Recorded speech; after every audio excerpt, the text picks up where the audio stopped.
हे friends, स्वागत है आप सभी का movie stock movie explain channel पे, जिस पर आज मैं रिकैप करने वाली हूँ दी मार्वल्स मूवी को। तो चलिए अब आपका टाइम बिल्कुल भी ना वेस्ट करते हुए शुरू करते हैं इस वीडियो को, वो भी स्पॉइलर वार्निंग के साथ। लेकिन उससे पहले मेरी एक छोटी सी रिक्वेस्ट, वीडियो को लाइक, शेयर और चैनल को सब्सक्राइब करने की।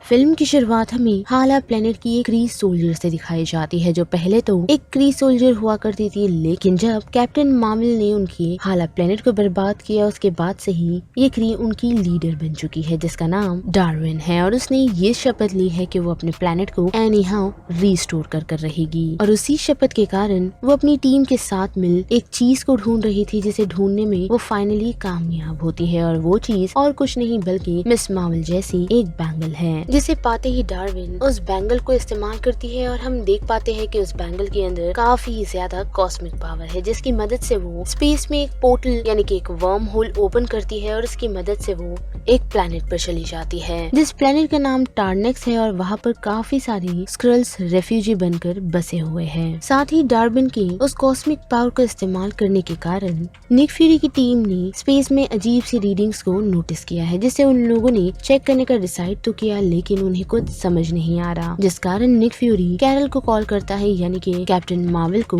ताकि वो इन सारी सिनेरियोस को चेक कर सके। जिस कारण कैप्टन मार्वल उस लोकेशन पर आ पहुंचती है और इन सिनेरियोस को चेक कर रही होती है, जिस दौरान उसकी नजर उसी वर्म होल पर पड़ती है और साथ ही उससे निकल रही एनर्जी पर, जिसे वो छूने की कोशिश करती है। साथ ही हम मोनिका रैम्बो को भी देख पाते हैं, जो निक फ्यूरी की टीम के साथ मिल किसी चीज पर रिसर्च कर रही होती है। और उसी दौरान उसकी भी नजर उस वर्म होल पर पड़ती है, जिसे चेक करने के लिए वो उसकी तरफ बढ़ती है। और तीसरी सिनेरियो में बात करें कमाला की, तो हम देख पाते हैं कि वो घर पे बैठ अपनी स्टोरीज कंप्लीट कर रही होती है। और जैसे ही कैप्टन मार्वल उस वर्म होल से निकल रही एनर्जी को छूती है, तो ये तीनों स्विच कर जाते हैं, जो चीज उन तीनों की समझ नहीं आती। और हम देख पाते हैं कि बार बार उन लोगों के साथ यही हो रहा है। और कैप्टन मार्वल की बातचीत हम निक फ्यूरी से सुन पाते हैं, जिससे हमें ये समझ आता है कि जब जब वो तीनों अपनी पावर को इस्तेमाल कर रहे हैं, तो वो तीनों अलग अलग लोकेशन पर टेलीपोर्ट हो रहे हैं। साथ ही उनकी बातचीत से हमें ये भी पता चलता है कि कैप्टन मार्वल ने उस वर्म होल के अंदर एक क्री की स्पेसशिप नोटिस की थी, जिसे चेक करने पर निक फ्यूरी को पता चलता है कि वो स्पेसशिप टारेक्स नाम के एक प्लेनेट पर रुका है। जिस कारण कैप्टन मार्वल वहां जाने का डिसाइड करती है, ताकि वो वहां रह रही स्क्रल्स को बचा सके। जिसके लिए कैप्टन मार्वल निकल तो जाती है, लेकिन हम देख पाते हैं कि जब जब वो वहां के लोगों से फाइट कर रही होती है, तो ये तीनों यानी कि कैप्टन मार्वल, मिस मार्वल और मोनिका रैम्बो बार बार अपनी जगह को स्विच करते रहते हैं। जिसके बाद जब सब कुछ शांत होता है, तो हम देख पाते हैं कि कैप्टन मार्वल फिर से टारेक्स प्लेनेट पहुंच चुकी है। लेकिन वही बात करें मोनिका रैम्बो और निक फ्यूरी की, तो वो दोनों मिल कमाला खान के घर आ पहुंचते हैं, ताकि वो इन सारे सिनेरियोस को प्रॉपरली चेक कर पाए। पर उनके आते ही हम देख पाते हैं कि कमाला काफी एक्साइटेड हो जाती है, और एक्साइटमेंट के कारण उन्हें अपनी पावर शो ऑफ करने लगती है, जिस कारण कैप्टन मार्वल और वो दोनों स्विच कर जाते हैं। और उस कारण मोनिका रैम्बो सारे सिनेरियोस के बारे में कैप्टन मार्वल को इन्फॉर्म करती है, जिस कारण वो फिर से टारेक्स प्लेनेट जाने का डिसाइड करती है। लेकिन फिर वो स्विच कर जाती है, जिस कारण मोनिका रैम्बो को अपनी पावर इस्तेमाल करते हुए कमाला को बचाने के लिए पहुंचना पड़ता है। और उस डर के कारण कमाला फिर से अपनी पावर का इस्तेमाल कर देती है, जैसे ही मोनिका रैम्बो और कमाला दोनों ही टारेक्स प्लेनेट पर पहुँच जाते हैं, जिन्हें देखकर डार्विन चिढ़ जाती है और स्क्रल से यही कहती है कि उन लोगों ने उसे धोखा दिया है। जैसे वो एक वर्म होल को क्रिएट कर देती है, जो पूरे टारेक्स शहर को बर्बाद करने लगता है, जिस कारण मिस मार्वल, कैप्टन मार्वल और मोनिका रैम्बो मिल डार्विन को छोड़कर स्क्रल्स को बचाने में लग जाते हैं। और उनमें वो कुछ को बचा पाते हैं और कुछ को नहीं, जैसे स्क्रल्स चिढ़ चुके हैं। और हम देख पाते हैं कि कैप्टन मार्वल उनकी हेल्प के लिए और किसी को नहीं बल्कि वेलकायरी को बुलाती है, जो उसकी हेल्प भी करते हैं। और हम देख पाते हैं कि उसके बाद उन तीनों की बातचीत से उन्हें ये पता चलता है कि अगर डार्विन स्क्रल्स को मार नहीं चाहती थी, तो वो उन्हें डायरेक्टली मार सकती थी, लेकिन उसने ऐसा नहीं किया, बल्कि एक वर्म होल को क्रिएट कर वहाँ की सारी ताजी हवा को कहीं पर टेलीपोर्ट कर दिया। जैसे कैप्टन मार्वल को ये समझ आता है कि जब वो डार्विन से बात कर रही थी, तो उसने उसे कहा था कि वो डिस्ट्रॉयर है, यानी कि कैप्टन मार्वल ने उनके प्लेनेट को बर्बाद किया था। और उस कारण डार्विन ने स्क्रल के उस प्लेनेट यानी कि टारेक्स प्लेनेट की सारी अच्छी हवाओं को कहीं और टेलीपोर्ट नहीं बल्कि हाला प्लेनेट पर किया है, ताकि वहाँ पर लोग चैन की सांस ले पाए। जिस कारण अब वो दूसरे रिसोर्सेज की तरफ बढ़ेगी, जो कि पानी है। जिस कारण वो लोग सीधा उसी प्लेनेट पर आ पहुँचते हैं हैं, लेकिन उस प्लेनेट पर जाने से पहले कैप्टन मार्वल, मिस मार्वल और मोनिका रैम्बो को इस बारे में वार्न करती है कि वो इस प्लेनेट पर काफी फेमस है क्योंकि उसने यहाँ के प्रिंस को लीगली एक हेल्प किया था जो कि उनकी शादी थी। और वहाँ पहुँचते ही हम देख पाते हैं कि कैप्टन मार्वल प्रिंस को सारे सिनेरियोस के बारे में गाकर एक्सप्लेन करती है क्योंकि इस प्लेनेट पर लोग बात ही गाने के जरिए करते हैं। और हम देख भी पाते हैं कि प्रिंस उन सारी बातों को समझ उनके लिए एक नया आउटफिट ही नहीं बनाता बल्कि उनके साथ डिफेंड करने के लिए अपनी एक टीम भी रेडी करता है। लेकिन जैसे ही डार्विन और उसकी टीम उनके प्लेनेट पर अटैक करती है तो हम देख पाते हैं कि धीरे धीरे जो पावर्स डार्विन के अगेंस्ट कैप्टन मार्वल इस्तेमाल कर रही थी वो उस पावर को एब्सॉर्ब कर लेती है। और साथ ही कमला के हाथ में वो दूसरे कड़े को भी नोटिस कर पाती है जो अब उसे कमला से चाहिए, लेकिन कमला उसके हाथ नहीं लगती, जिस कारण डार्विन एक जंप होल या फिर हम पोर्टल कह सकते हैं उसे ओपन कर उस प्लेनेट पर मौजूदा सारे पानी को अपने प्लेनेट पर टेलीपोर्ट कर देती है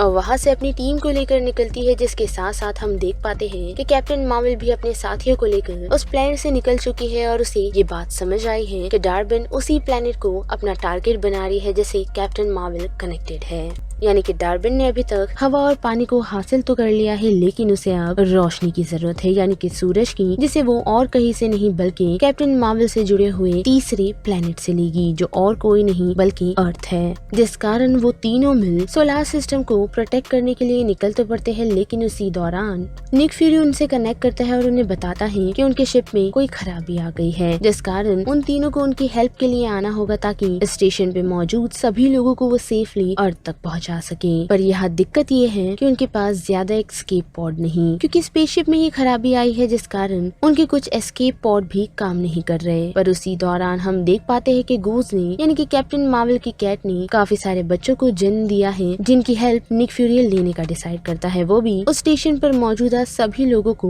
गूज के बच्चों को खिलवा कर, ताकि वो उस शिप में मौजूदा लोगों को सिक्योर कर सके और साथ ही इस स्पेसशिप से निकाल भी पाए। जिसके लिए वो लोग उन कैट्स को इस्तेमाल करते हैं और हम देख पाते हैं कि सभी लोगों को वो कैट्स सेफली अर्थ तक लैंड करवा देते हैं, वो भी एक एस्केप पॉड की मदद से। और जब ये सभी इन सारी चीजों में बिजी थे तो वही हम डार्विन को देख पाते हैं जो सोलर सिस्टम तक पहुंच चुकी है और उसने वर्म होल क्रिएट करना भी शुरू कर दिया है। लेकिन सन की पावर को अपने प्लेनेट तक टेलीपोर्ट करने के लिए उसे काफी ज्यादा पावर की जरूरत है, जिसके लिए उसे कमाला का वो दूसरा ब्रेसलेट चाहिए। लेकिन उसे हासिल करने के चक्कर में उन चारों की फाइट हो जाती है और उस कारण डार्विन काफी घायल, जिसे घायल देख कैप्टन मार्वल उसे समझाने की कोशिश करती है। साथ ही मोनिका रैम्बो उसे ये तक बताती है कि कैप्टन मार्वल अपनी कॉस्मिक पावर की मदद से उसके प्लेनेट के सन को लाइट करने की कोशिश करेगी। पर डार्विन उन लोगों की एक नहीं सुनती और अपनी कॉस्मिक स्टिक को उठाकर कमला पर हमला करती है और उन्हें यही बताती है कि अगर उन लोगों को उसकी जान प्यारी है तो उसे वो दूसरा कड़ा भी दे दे। जिस कारण वो लोग कमला के उस कड़े को निकाल डार्विन को सौंप देते हैं और डार्विन उसकी मदद से फिर से एक वर्म होल ओपन करती है और हम देख पाते हैं कि उस वर्म होल को क्रिएट करने के लिए काफी ज्यादा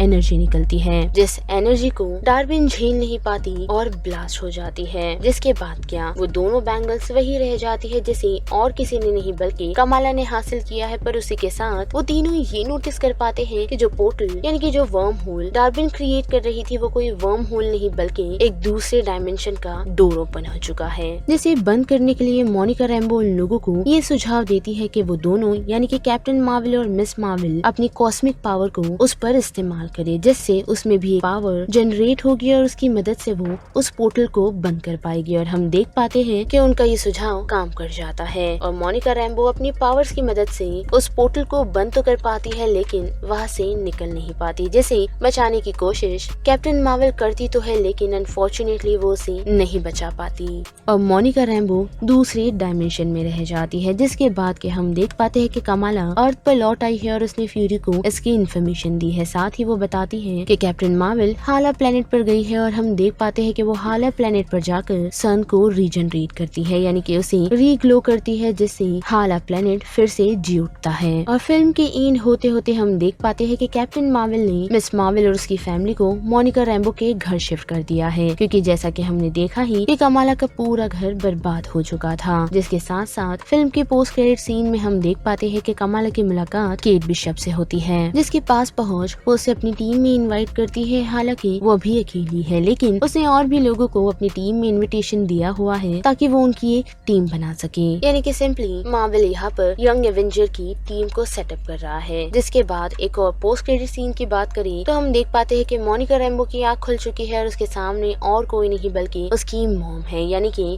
मारिया रैम्बो, जिसे देख मारिया रैम्बो उसे तो पहचानती नहीं, पर हम आसपास के एरिया को देख ये समझ जाते हैं कि ये एक्समैन का यूनिवर्स है, क्योंकि थोड़ी ही देर में वहाँ बीस्ट आ पहुँचता है, जो मोनिका रैम्बो को होश में देख मारिया को उसे संभालने के लिए कहकर यहाँ से चार्ल्स का नाम लेता हुआ निकल जाता है। और यहाँ पर दी मार्वल्स मूवी का ये पूरा रिकैप खत्म होता है, जिस बारे में अब आप सभी की क्या राय बनती है उसे लेकर आप मुझे कमेंट सेक्शन में बता सकते हो। साथ ही वीडियो पसंद आई तो वीडियो को लाइक, शेयर और चैनल को सब्सक्राइब करना मत भूलिएगा। बाकी मैं मिलूंगी आपको फिर किसी मूवीज या सीरीज के रिकैप के साथ। तब तक के लिए आप movie stock movie explain channel के बाकी वीडियोस को एंजॉय कीजिए। Till then bye.